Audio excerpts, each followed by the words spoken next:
fit in any category other than that they have four sides. They are independent. They don't fall into the parallelogram category or any of the other special parallelograms. They're kind of the weird uncle that's sitting out there by itself that has something a little bit unique about them. We're going to start with trapezoids. We'll deal with trapezoids for most of the problems up through mid-segment. So 2/3 of the worksheet you can notice is about trapezoids. There's more problems on trapezoids. And then there are kites. Kites are the really strange ones. They have really unique things about them. If you've ever seen a kite when it's flying in the air, it's very unique. It has the top half that looks the same and then the bottom half. The top and bottom half are not the same as each other, so it does some weird things. So let's start off with trapezoids, guys, and we'll go from there.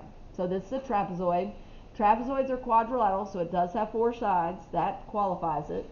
But it has exactly one pair of parallel sides. So you can see in this picture, the top and the bottom in this picture are the ones that are parallel. It can be the top and bottom, or it can be the left or right, but it only has one pair of sides that are parallel. One. This sides that are parallel are called the bases. Okay? So the base is here. This is base 1, and it is a subnumber. The little 1 goes down at the bottom right here. It's doing something weird in my face. I don't know what it's doing. That's called base 1. And then the one down here is called base 2. Base 1 and base 2. The non-parallel sides are called legs. Literally, it's just leg and leg. There's nothing special about them. They don't do anything other than sit out there. You could do perimeter with them, but that's about it. The one thing that you do need to know is that in order to do the area that we're eventually going to do, you also need to know that the height is found inside of this, and it's going to be found with what is at a right angle to the bottom. This is called your height, or your H. You're going to need that, not today, but you are going to need it eventually, so I wanted to identify it. We're going to use that when we do the area formulas of trapezoids. That's coming up. And the nice thing about a lot of the formulas is they're on their formula sheet for area. Okay, now angles, when they're right here, these base angles are going to be all four of these angles. You got base angles here and here, and base angles here and here. So these are called base angles. We're going to write a B. Base angles.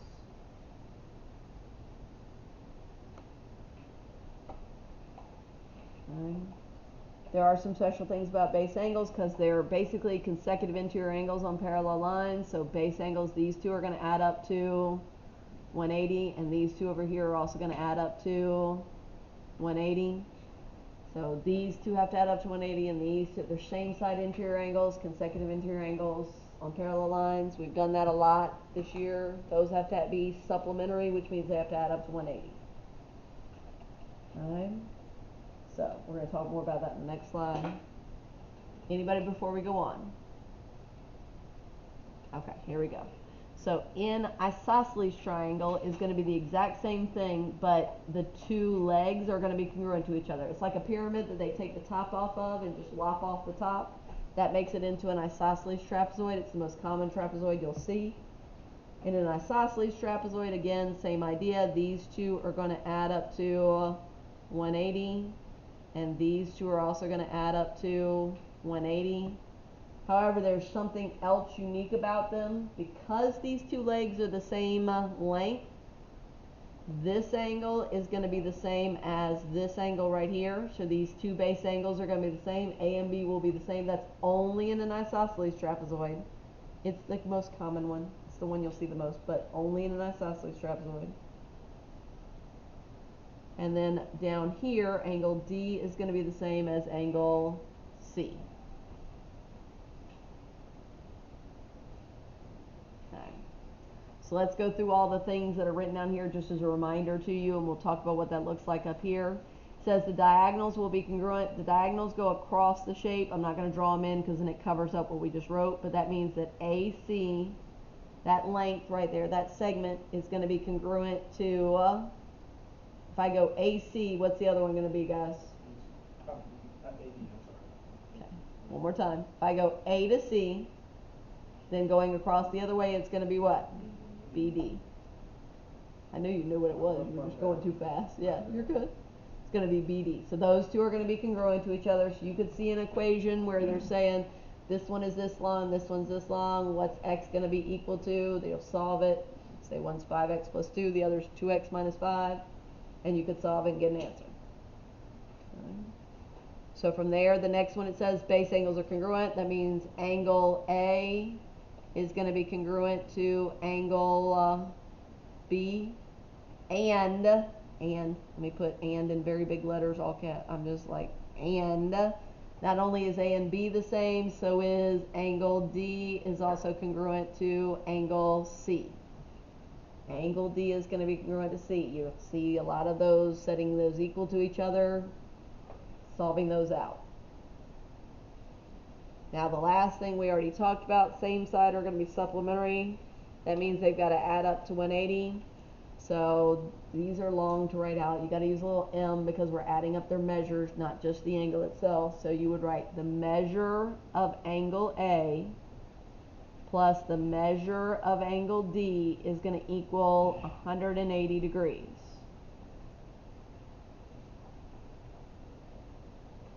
What's the other pair that adds up to 180? Perfect, B and C. Angle B, measure of angle B plus the measure of angle C is also going to equal 180 degrees. Perfect. So we're going to use all that information to do problems today. You're going to either, these are your choices, be setting them equal, or you're going to be adding them up to 180. It's the only thing we're going to be doing, guys. That's what we've got on here. Might use some old part plus part equals whole in here. You'll see that in a minute. But basics, guys. Okay, here we go. Anybody still writing? Wonderful. So from here, we're said to find the measure of angle D, so I'm going to mark D right here. And we're supposed to find the measure of angle C. I'm going to mark it right here, just with two marks because it's different than that one. And put that on there. Okay? This is an isosceles trapezoid. For some reason, I think when I printed these, the little lines did not show up. Do y'all have these little bars on them? Oh, they do? Okay. I couldn't remember if they showed up or not. Okay. So if this base angle is 67, then this base angle's got to be 67. You're good. I can talk over you. You're fine. And these two are same side interior, so these two have to add up to 180. So grab your calculator, do 180 minus 67. What's that give you guys? 113. Perfect. So the measure of angle D was 67 degrees, and the measure of angle C was 113 degrees. Good? Always going to be, if they're angles. If they're angles. The next one's about segments, so that's not degrees. See how these don't have angle symbols in them? Yeah, no degree sign on those. Good. Okay, anybody else? Okay, on the next one, it says NL. Guys, you got to find a way to mark it so it's the whole thing. Remember how we do the line with a little point in it? Show that whole thing is going to be equal to 34. Take a minute, label that. So that whole line, that whole diagonal is 34. And we know the diagonals are congruent. So on the other one, it also tells us that KO, this part of the diagonal is 8, just that little piece. And we don't know this piece, guys. What do we put on there if we don't know it? What do we put when we don't know something? Variable, which in this case, we could put any variable we want. I tend to use X, but it doesn't matter. I heard somebody say X first. That was good, but I just want to know any variable.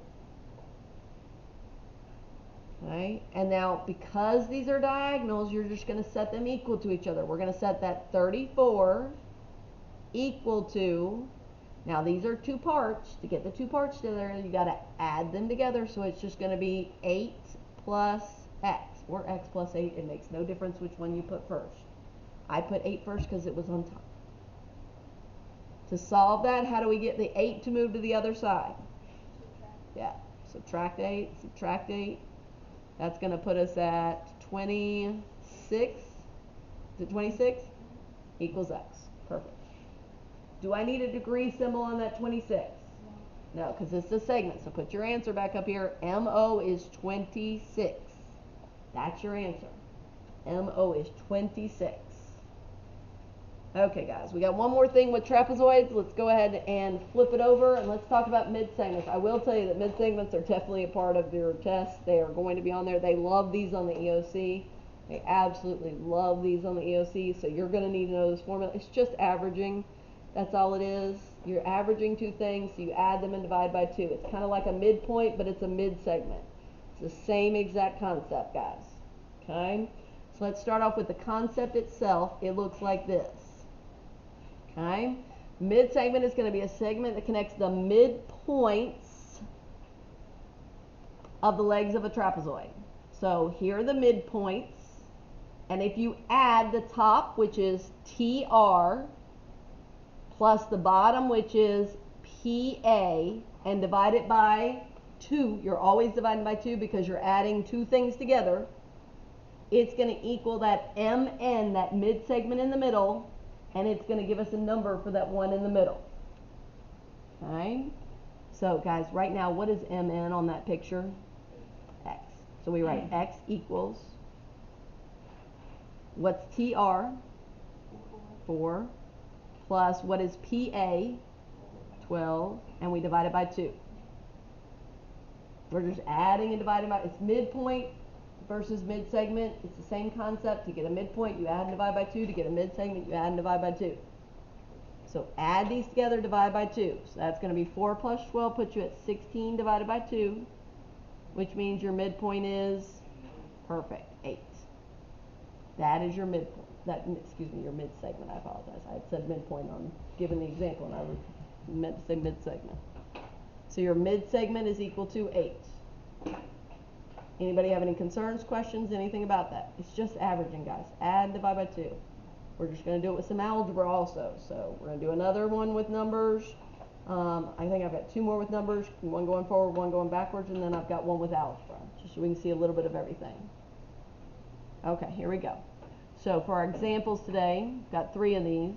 First one right here says if AD is equal to 7, put it on your picture, and BC down here is 3, then what is EF? Put an X. Alright. So it's going to be the one in the middle. It's always the one in the middle first. So X equals the one in the middle equals the top, which is 7, plus the bottom, which is 3, divided by the 2. Always divide by 2 because you're always adding two things. Okay. That's going to make it X equals 10 divided by 2, which makes it X equals 10 divided by 2 puts you at 5. So your mid-segment right here is going to be 5.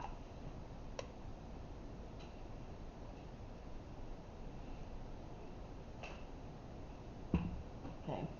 The next one is why you have to label the picture. They don't always give you the X for the mid-segment. Listen, this is why you label. Here we go. EF right here is 15. AD right here is 18.2. And BC is unknown. Okay? So what do I write down first? What is the one in the middle? 15 equals the top, which is 18.2, plus the bottom, which is X, all divided by 2. You have to solve this like an equation, which means you got to get rid of your fraction to get that variable out from underneath, out from above that fraction. So we are going to multiply both sides by 2 to get rid of that. That cancels the 2 out on this side. We do 15 times 2 is 30 equals, guys, catch up, come on. That's going to be 18.2 plus X. To solve from there, you minus 18.2, minus 18.2. I don't know, that's decimals. Y'all know I get y'all to do those on the calculator. Tell me what that is when you subtract that. 11.8. There we go. So our X right here is going to go on BC. That's going to be 11.8. That's what they're looking for, is that length of BC right there. That's what they asked us to find. Yes? Why do you what? Why do we multiply? Because we can't get to that X until the fraction is gone. it's held up. What it really is 15 equals 18.2 over 2 plus x over 2. If you really break it down and separate it, and that x is tied up in there, and you could think of that as really 1/2 x. It gets really complicated. Just get rid of it so we don't have to do all that breaking it down to get the 1/2 in front of it. Like maybe we did slope-intercept form where we had to pull that out of it. Just, we don't get into all that. If we multiply by 2, then we don't have to do any of that. We just get it by itself. Okay, good question. Anybody else? We only do that when the variable is on the top right here. That's the only time you do that multiplying thing. That's a good question. Okay, last one has algebra in it, so here we go. There's variables all over this place. So here we go. The one in the middle, 2x plus 11, has got to be equal to the one on the top, 8x minus 12, plus the one on the bottom, 10, all divided by 2. Okay, I need to combine like terms first. I need to combine this negative 12 or minus 12 with this positive 10 or plus 10. Okay?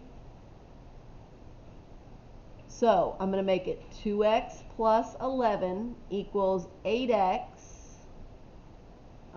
Write it as a fraction so y'all get confused. 8x. And then what is negative 12 plus 10? Negative 2. All over 2. So once I've combined like terms, then I can do it kind of like I did my last one. I got to get rid of that fraction and go from there to solve it.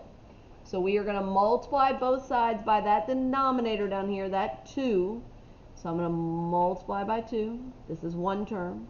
I got to multiply this by 2 because it's one term.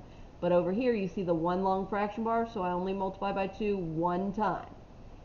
That allows me to cancel out that 2. 2x times 2 is going to be 4x plus 11 times 2 is going to be 22. And on the other side, since the 2's canceled out, you just bring down the 8x minus 2. Don't do anything to the top of that. Okay, which x would you move now that you've got it set up like that? The 4x or the 8x? 4x. Use the smaller one. That makes life easier. No negatives involved when you do that. Minus 4x minus 4x. That makes it 22 equals 8x minus 4x is going to give us 4x minus 2. Then you add 2. It's going to be 24 equals 4x. Divide both sides by 4. That's going to be 6 equals x. Okay. Anything about that one at all before we move on to kites? Because again, there's not a lot on kites. There's a lot of information, but there's not a lot of problems just because they're very unique. Nobody? Anybody still writing? Okay, let's talk about kites and why they're so weird. Okay, here we go. So, kites are strange, guys. Kites are a quadrilateral, and it's got two sides that are the same and two sides that are the same, but they're not across from each other. They're actually next to each other. They're consecutive sides. So this side is congruent to this side at the top, and then this side down here is congruent to this side down here. Mark them. Mark on your picture, guys. We're not going to write. I didn't make you write everything down, but we need to mark them and show you what we mean on the picture. There's a lot of marking to do on this picture. The next one says the angles between the congruent sides is bisected. So this angle between the congruent sides is cut in half so that this angle is congruent to this angle, and this angle is going to be congruent to this angle. Mark that. The diagonal bisects those angles.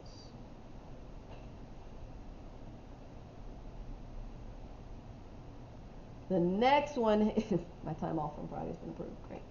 So the next one is the angles between the non-congruent sides. So these two sides are not congruent to each other. That angle is congruent to the angle between the other non-congruent sides. So this whole angle, which I'm going to have to mark with 3, is going to be congruent to this angle over here, which is going to have to be marked with 3. Don't get too big because we got to write some stuff in the middle. I told you, kites have some complicated stuff about them. Now only one of the diagonals is cut in half. The diagonal between the this diagonal hits between the non-congruent sides here at E and at I. Got the non-congruent sides right here. This diagonal is bisected so that this segment, 1, 2, 3 marks, is going to be the same as this segment, 1, 2, 3 marks. But only that one's cut in half. Do you see the other one is different lengths on top and bottom? And then the last thing, the diagonals are perpendicular, so you have right angles here in the middle. So all these are going to be right angles here in the middle. Put a box around those corners, and you've got 90-degree angles at all of those. Now the problems for them, to be honest with you, are easier than doing these. Guys, you're going to be setting things equal to 90. You're going to be using the fact that the ones that are across from each other between the non-congruent sides are the same, that the angles are bisected on the ends. It's not as bad as it looks. Let's show you some problems that look like this. Anybody still drawing on their picture? Good. Okay, here we go. The last problems for today. So this is a kite. They want you to find the measure of angle B. These two sides are the same. These two sides are the same. So therefore, this is the angles between the non-congruent sides. If this is 110, then how big is this one, guys?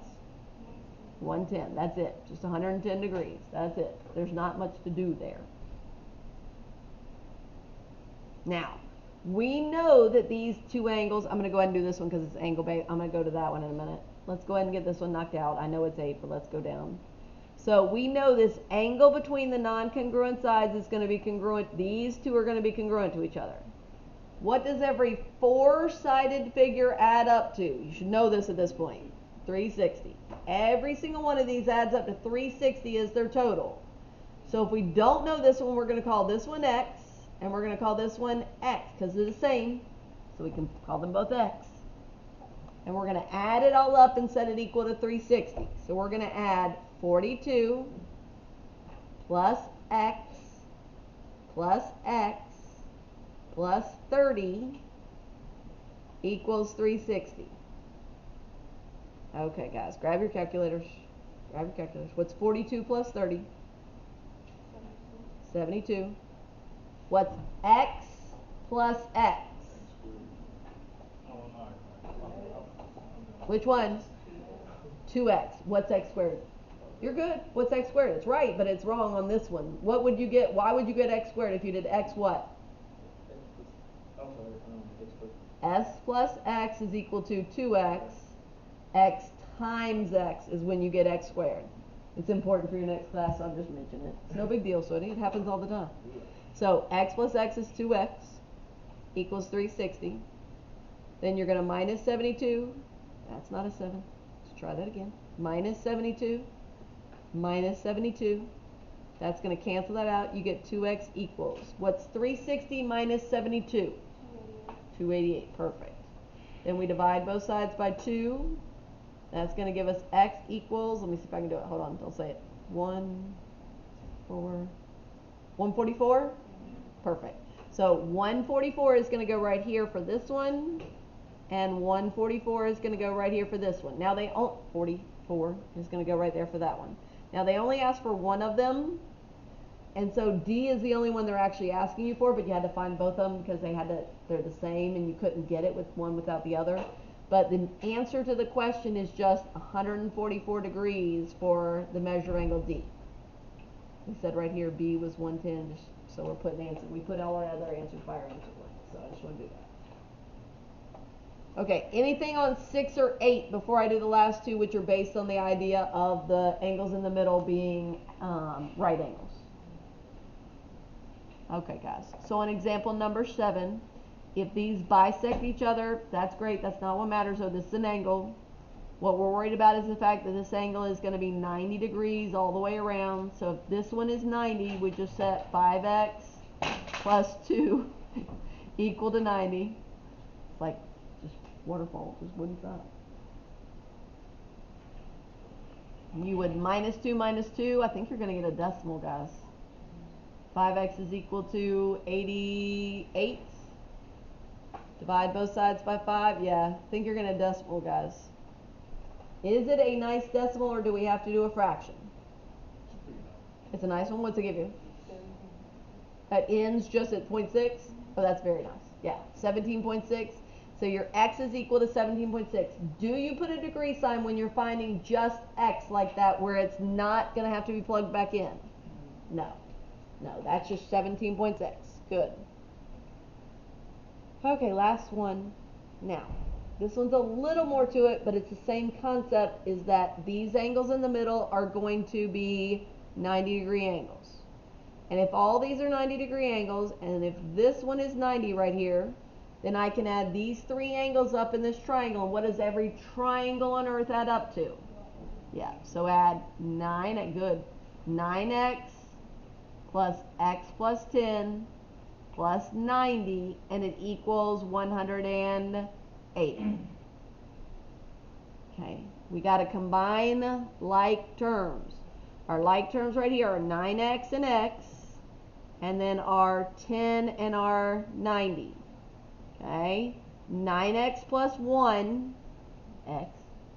9 plus 1 is going to be 10x plus, and then 10 plus 90 is going to put us at 100 equals 180. To solve that, we would need to get the x by itself by subtracting 100 from both sides. It's going to make it 10x is equal to 80. Then we divide both sides by 10. This one's going to be nice. And x equals 8. And that's all we needed to find x, so we're just going to put 8 right here. On this one, we're just going to put 17.6 on this one. There you go. Okay, guys. Anything about trapezoids or kites? Yes?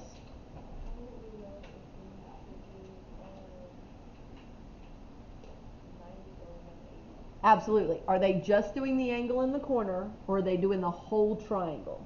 If they don't give you any letters up here in that corner where you can just set it equal to it, like see how this one's just that angle that's in that corner, that's when you set it equal to 90. If they're going to use the fact that that's 90 to add all that up, where they give you the other two with variables in them, that's going to be when you add it up to 180. Good. Anybody else? That's knowing how to do the problem, guys. That's the geometry-based part of it, so that's good. Anybody else? Okay, that's your notes. Put that in your folders. Let's go from there. Hold on, let me get this.